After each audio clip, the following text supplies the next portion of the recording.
Hey, what's going on, everybody? Welcome. Today is Monday, June 5th, 2023. My name's Jeremy, and this is my first cup. Good morning. Wow, look at all these people here. Good morning to Dennis and Stacy and Jenny and Andrew and Kelly and all the rest of you out there, whether you are watching live later or listening. Thank you for coming by. How was your weekend? What did you do? Drop it in the chat. I want to know what you did. I had a great weekend. It was all over the place, lots of driving, spending time with lots of different people, but everything was good. Could have used more time, and that was even with not getting a whole lot of sleep, but could have used some more time. So Friday, drove to Maine, spent some time with my original karate teachers. We did some training and just hanging out. It was great. Love spending time with them. They're wonderful, wonderful people. And yesterday I supported a friend who was putting on a play. Now, you ever have someone that, I'm gonna put on this play. I'm gonna play some music. You know, that you want to support them in their creative pursuits, but they're terrible. This was the opposite of that. This play was one of the funniest things I've ever seen in my life. And I hope that the person who put it on takes it somewhere, because it could really go somewhere. It's phenomenal. Andrew says, went to Hartford, Connecticut to teach. Band practice on Friday night, drove to Old Orchard Beach on Saturday for a rainy band competition, and then drove to New Jersey for band practice on Sunday. All of these were day trips. That is a busy day. Stacy went to Essex Pride, did a little activism, talked with a couple of photographers, tended to some very she wrote witty plants, but I'm going to guess it wilty plants. I hope that they are doing well. I put in yesterday morning, I planted another 12 beds worth of vegetables and have plenty more. Actually, I don't have that much more I have to do.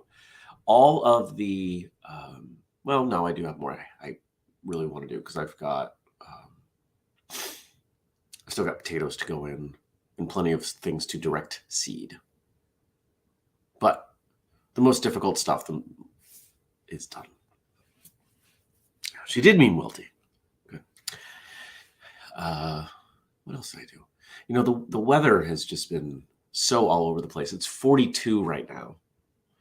I've got a window cracked. I woke up this morning and went, oh, it's kind of cold. And I've turned the heat off. I try not to run the heat through the summer. You know, it's fun hanging out in Maine, and it was this damp, low 60s. And what did they do? They started a fire. And, you know, it's so funny to think about starting a fire in June, but in northern New England, sometimes you do.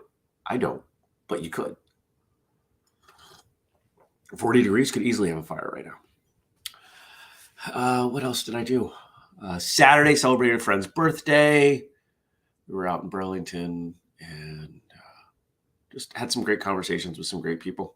Met some interesting people, which usually happens with this person. This person, somehow we always end up in these interesting groups, and when we go out, just always attract in other very interesting people. So that was fun. I had a good time with that. Good morning, Andy. But here we are. It is Monday. Monday means Martial Arts Radio. And we have a new episode of Martial Arts Radio. And I'm going to double check that it's out, because I actually know which episode this is, because it is a significant episode in my mind. So today's episode 820 with Kira Radke. If you know that name, you may know Kira. She was nominated for one of the Never Settle Awards. She was a finalist for one of the awards last year, 2022. And now get a chance to talk to her. So great episode. Had a lot of fun with it. But there's also something on here that's kind of significant. This is the first episode that I recorded. Now, last Thursday was the first episode that had, if I'm remembering everything correctly, Last Thursday was the first episode where the intro and outro talked about Kataro, our first sponsor. But Kira's intro is the first one I recorded. And it took so many times. Trying to get that going, trying to add in these dynamic elements about another business that I did not have memorized took, I think it was 5 or 6 takes. And it is very rare at this point that I re-record an intro, but to do it 5 times. And I sent him over to Victor to listen to. Victor's the one who found Kataro and has established the relationship with them. And I sent it to him and I said, is this okay? Because even the 5th one wasn't perfect. But I hope you check out the episode. And if you haven't already, the best thing you can do to help, even if you're not in the market for a new belt, even if you really have, maybe you don't even wear a belt, can you just go check out what Kataro does? K-A-T-A-A-R-O. Kataro. Check them out. Find them on social media. Follow them. Check out their website. Because we want to continue the relationship with them. And I'm not going to ask anybody to do anything fraudulent. I want them to see, I want them to see sales, but I also want them to see interest. And I think that that's the easiest thing that everybody can do is to just go check out their website. Because you don't know who you're going to talk to that's in the market for a better belt. And you can say, oh, I know this company. You should check them out. Right. They are based in the US. I'm sure they ship internationally. I doubt you're going to find much outside of Japan with this kind of quality. But I could be wrong. Good morning, Gad. Jenny had a lovely weekend, saw all of her kids, and spent time with family at her dad's. Had a great time at a black belt class with Matt and his brother. Has 3 meetings today. I have had so many meetings over the last week that I'm starting to feel like Jeremy.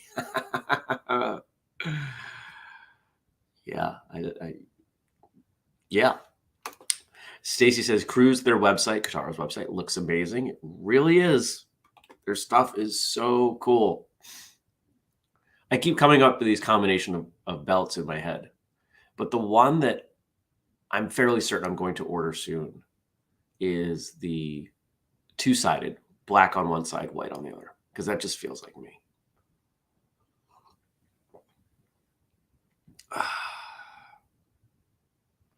Kelly says she gave 11 Kataro embroidered black belts to students on Saturday. They are amazing. Yeah. Kelly's relationship with Kataro predates ours, which is kind of fun. So today is Monday. So what do we got going on? I'll be doing a little bit of promotion for today's episode. I have some meetings. I have some email. I have a firearms lesson tonight. There's going to be a lot of email. There's a lot of email going back and forth. And if I'm not careful, I'm going to end up really far behind. And I'll be honest, this is causing a little bit of stress, I guess. So tomorrow's a recording day, and we have 4 on the calendar, which means I'm not going to be doing any email during the day. I'm taking off Thursday, with the exception of this show and the mastermind that we do. I'm not going to try to reschedule the mastermind because I don't need to. I can still do the things I want to do on Thursday and keep that. But rescheduling, trying to find another spot in the calendar for 5 people, it's difficult. And I'm hoping to take Saturday off. I'm sorry, Friday off. I don't know why I said Saturday. But I'll only be able to take Friday off if I am really, really good with my email and everything by the end of Wednesday. I will likely end up doing a little bit Friday morning. And yes, we'll still have a show. Andy says he had a great weekend. An amazing weekend taking pictures at Master Kelly's black belt testing. Cool. I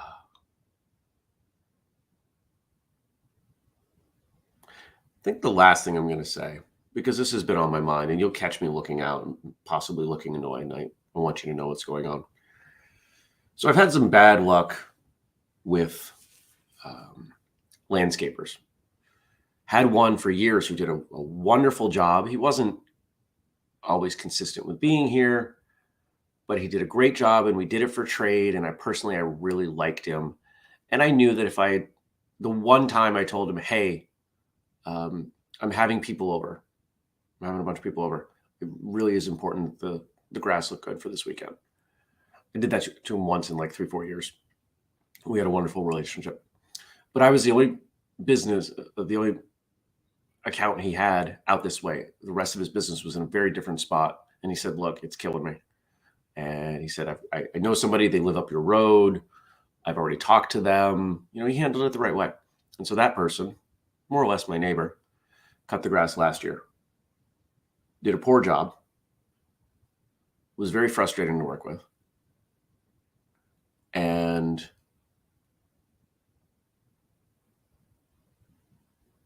did some damage to some of the tree roots, some of the roots that weren't super high. He had the mower deck set so low, and we had to have a number of conversations.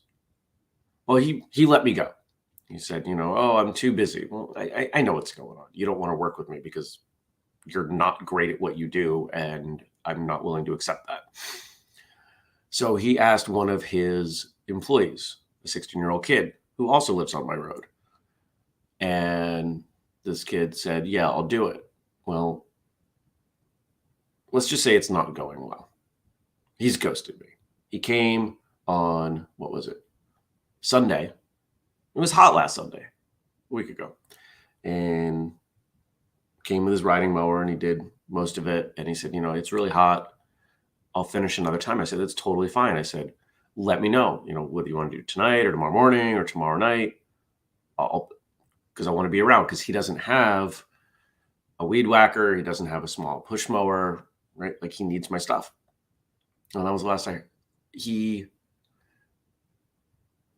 no-showed, didn't text me, and sends me a text on Tuesday that says, hey, it was really hot and I spent the time in the pool.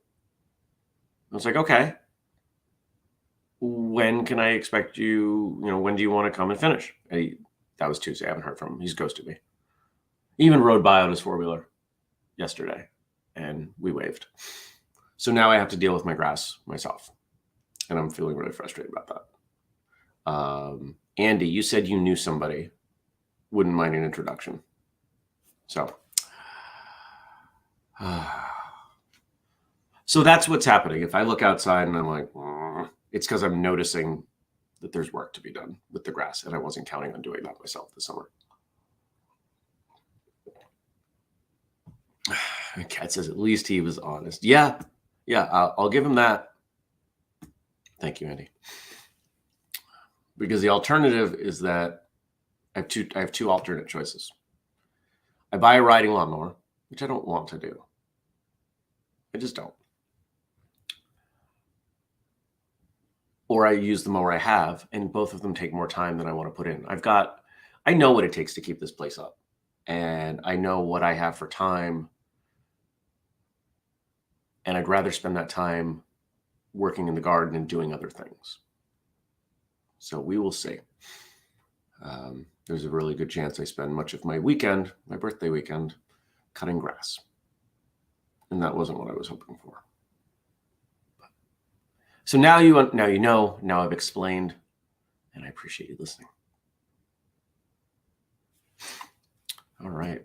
Let's see what Frank sent over. I know I saw some stuff coming yesterday. Thank you, as always, to Frank for your work on the show. Thank you to Josh for our theme song, and thank you to Denise for our audio.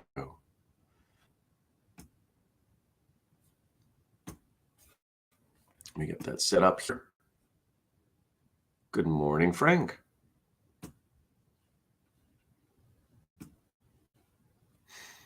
I think the last thing I will share is that during the drive back from Maine, I solved something for Whistlekick that I've been kind of working on, and it's big. Like, it's really big. So, yay.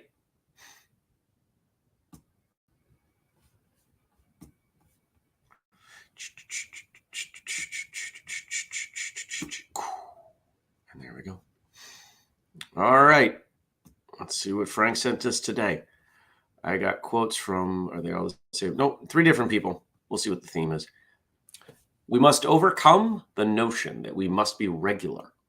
It robs you of the chance to be extraordinary and leads you to the mediocre.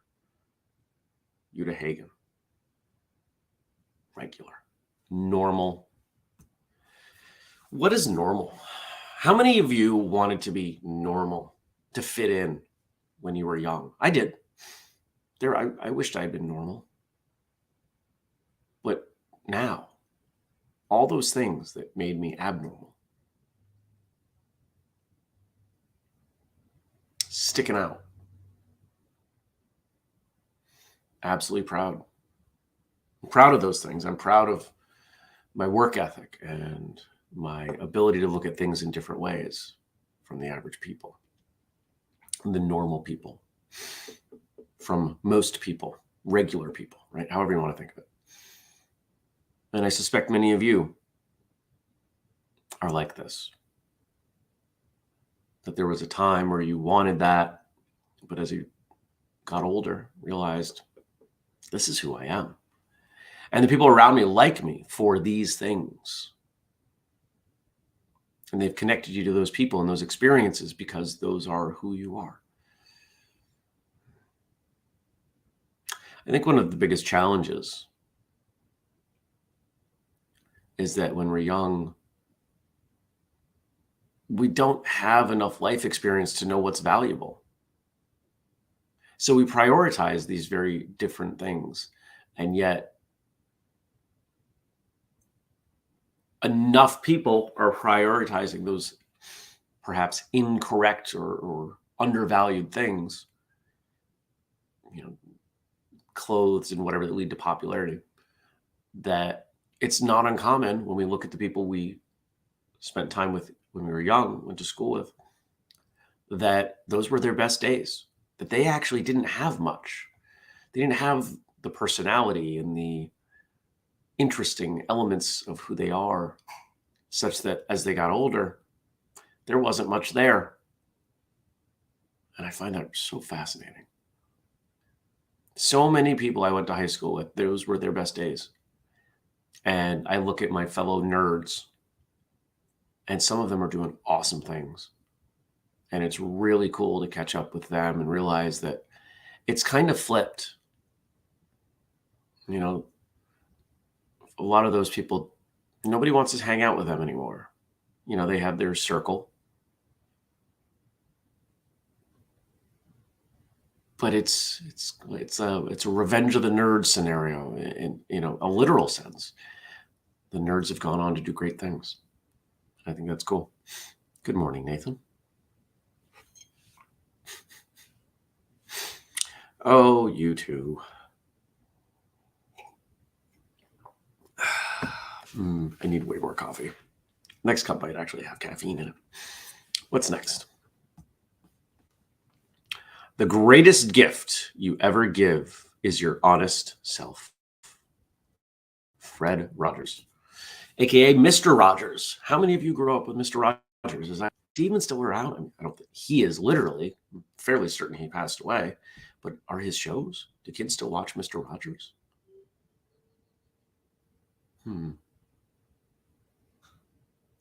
Somebody tell me that. I'm actually really curious. The greatest gift you ever give is your honest self.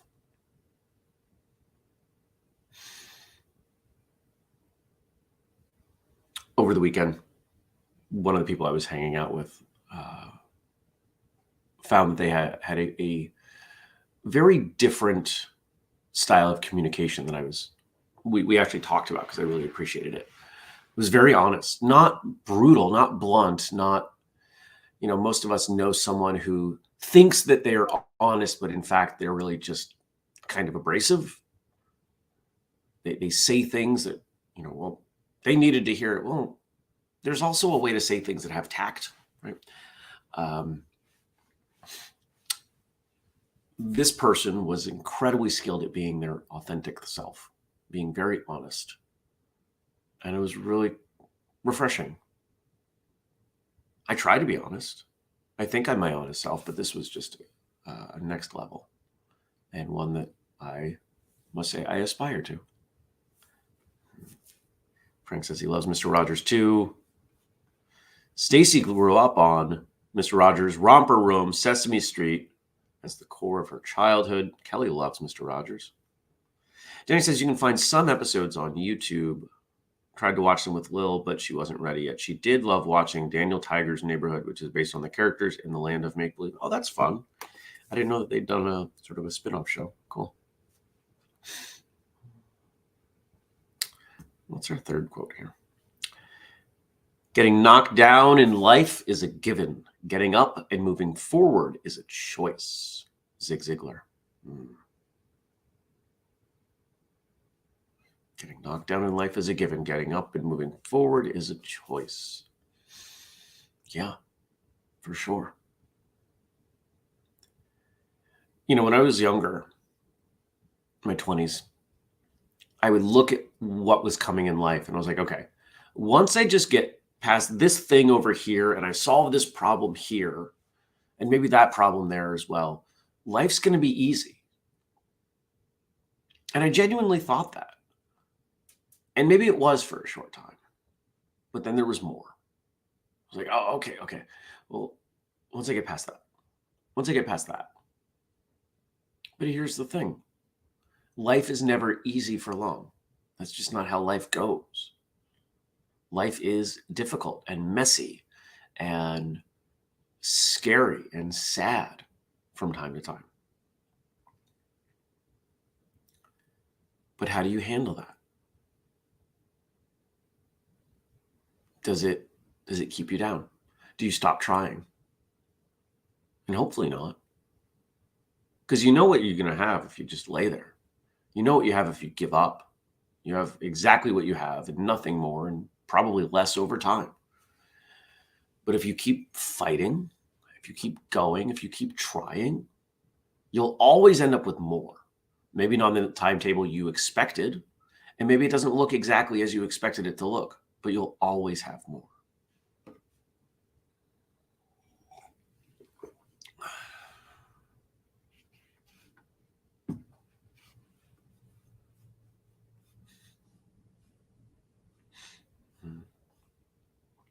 Stacy's got a two-parter here. She says, the honors students at my college gathered every Saturday for breakfast bagels, Mr. Rogers, and Sesame Street in one of the dorm lounges. We loved being nerds and celebrating our joyful nerdiness. Yeah, for sure. I get that. Nobody in my school gathered for morning anything. Ever. My freshman year, I had 9 a.m. classes every day for a semester, 5 days a week. I thought that was going to be fine. I was like, oh, I'm used to being at school at 7:30. 9 o'clock is going to be a cakewalk. It was not a cakewalk. Because I wasn't going to bed until 2, 3 o'clock because it was college. Ugh. I remember sitting in the cafeteria going, there's like 12 people in here. Eventually, I stopped eating breakfast, but that's also where they kept the coffee. So I would go get coffee.